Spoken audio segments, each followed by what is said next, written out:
Устодҷон, саволи мо чунин аст, ки мо ҳамин падару модармон тақрибан 220-230 ҳазор сомон мақсад қарздор ҳастанд. Қарздор ки ҳастанд, бо дар замми ҳамин мақсад ният кардан ҳаҷи умра ният кардан. Ба ман насиҳат кардан, масалан васият кардан, ки мо дар роҳ меравем, яке рафтум, мисол ягон чиз шуд, ягон мисол воқеа шуд, мо ҳамин хона дорем, мошин дорем, ҳамеёро фурӯшем, мисол қарзи моро тиҳем. Як бор рӯзи якум сафар кардан, ҳисоби ҳамин ҷангон нашид.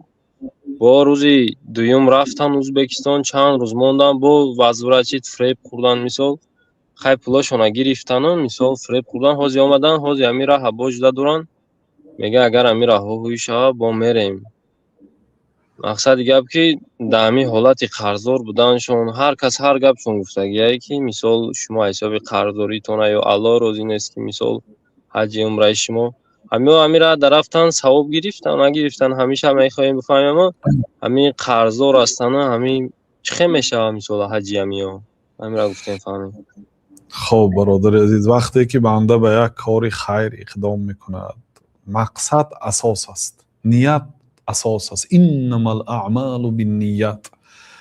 مقصد یعنی نیت ها، عمل ها وابسته به نیت ها هست. عمل بزرگ است، کوچک است، اهمیت ندارد مگر هم با نیت. برای به کدام خاطر به عمره رفت؟ اگر همچون محبت به شعائر الله تعالی، من مثال میبینید بعضی دشمنای الله عمره و حج بد میبینن. عمره نرو، حج نرو، تو کسی عرب پولدار میکنی، خیلی گپا. بدبینی نسبت عبادت های حج و عمره این کفر است.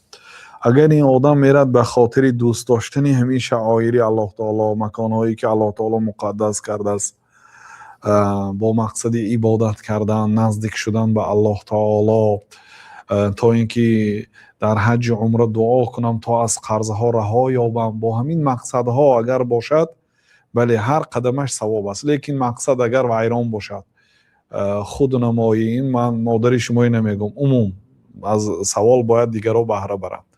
مقصد خودنمایی، فلانی رفته است باید منم روم، کنکورنت ها هست، دوگانه ها هست، فلانی ها رفته است، فلانی ها هم باید رود. همین خیلی مقصدهای غیر شرعی باشد و سفر ثواب ندارد، گناه دارد. بنابراین نیت، امام بخاری بزرگترین کتابشان صحیح بخاری که در عالم بهترین کتاب محسوب میشد از کتابی که آدمی نوشته است، با حدیث انما الاعمال بالنیات شروع کردن. عملها وابسته بر نیت است. یک آدم یک مسجد ساخته است به $1 میلیارد. به کدام مقصد؟ که مردم گوید که ماشاءالله فلانی دیندار، من نامتون در تاریخ میموند، همین خیلی گپا گوشد. و عمل نه فقط ثواب ندارد بلکه گناه دارد. گناه و شرک است. به غیر الله کاری خیر کرد، به خاطر راضی کردن خلق یا عملی ثوابی که الله تعالی و ثواب اعلان کرده است کرد. این نیت بسیار مهم است برادران. همیشه نیت خود را تفتیش کنید. حتی بعضی بزرگان گفته میشد برای آنها که از نماز برآمدن، قریبی خانهشان آمده است فلانی جنازه بوده است نمیریم، گویان یا لحظه گفته در آمدیم به خانهشان و بعد برآمدیم. میگن که چیکار کردی؟ مثلا نه سر و لباس عوض کردی، نه یگان دور و دراز ایستادی. میگن نیت ما اصلاح کردم، یعنی به خاطر شما همراه، همچون همراه رفته ایستاده بودم اگرم میریم، لیکن من در آمده به خاطر ثواب، به خاطر جنازه. این فرمان شریعت است. و اذا مات فاتبعه، پیامبر صلی الله علیه و آله میگه اگر وفات کند برادرت به جنازهش رو گفتن، یعنی با نیتی ثواب، با نیتی راضی کردن الله تعالی، نیت درست کرده برآمدن. کمتر پیشتر با مقصد همین رفیقا رفتیم چایخانه، گفت چایخانه میرید، رفتیم قمارخانه، گفت قمارخانه، رفتیم عبادت جنازه. یعنی به خاطر آدم ها، به خاطر همراهی کردن، به خاطر و آدم نرویم جنازش به خفه میشد، یعنی اینو ثواب نیست الکه. بنابراین نیت در همه عبادت شرط است. خواهید که از عبادت ها ثواب گیرید، نیت مهم است. حتی آدم یک کاری خیر نیت کند و نکند ثوابش الله تعالی پرره میدهد. مثلا اینا رفتن به تاشکند یا به ایرپورت نشد گشته آمدن، الله تعالی ثواب عمره میدهد. عمره ساقط نمیشه از گردن لیکن ثوابش میدهد. بنابراین نیت اعتبار است. نیت اهمیتتان برادرها و خواهرای عزیز. این یکم مسئله. دوم مسئله 118,000 سوم قرض عمره چند پول؟ عمره چند سوم همیشه بروزا؟ عمره تقریبا 26-27 هزار تومان استاد. خیر خیلی بود است عمره هم. به هر حال مثلا در دو آدم در یک آدم 13-14 هزار. یک آدم 13,000 یعنی که 10 برابر از اون قرضشان زیاد بود است. به هر حال بهتر از قرض صاف شدن. قرض الا اگر به قرض وفا داشته باشد، یعنی خانه اصلی نه.